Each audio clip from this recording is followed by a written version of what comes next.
Hello, Hephzibah. I'm so glad that you could join me today. We're in the sacristy where we basically keep things for worship. Here are the pew candles. We put them out for major festivals of the church year, but we use them primarily for weddings. And in here are all the different wedding bows that you can put on the candles as well. But I'm actually in here because I wanted to grab the cushion that the couple kneel on for a wedding. And I'm doing that because I want to celebrate my wedding and yours.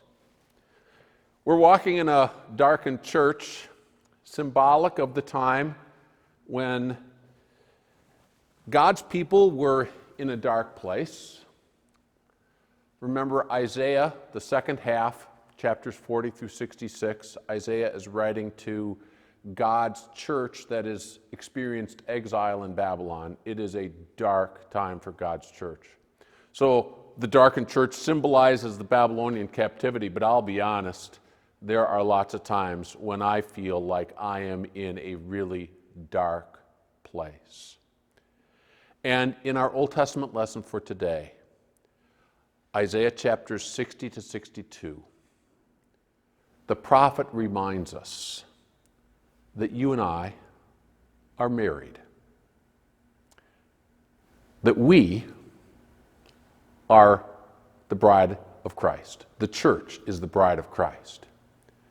And because of what we read in Isaiah 53, and I would encourage you to go back and read that high point of the last half of Isaiah again, Isaiah 53, because Jesus is that suffering servant for us, we have the privilege, even in those darkest times, to come before God's altar, whether in person or in spirit, and look into the eyes of our Savior and hear him call us Hephzibah. You see, Hephzibah means my delight is in her. The Savior takes delight in you. And when that's true, everything else is just kind of unimportant. That's what the Apostle Paul talks about in our New Testament lesson. Philippians chapter 2, verses 19 through Philippians 3, verse 11. The last half of chapter 2, he's kind of doing some housekeeping, telling them about one of their friends and co-workers. But then in chapter 3, the Apostle Paul reminds us that God looks at us not because of what we have done, but he looks at us through Christ, and that if we have his righteousness, nothing else really matters.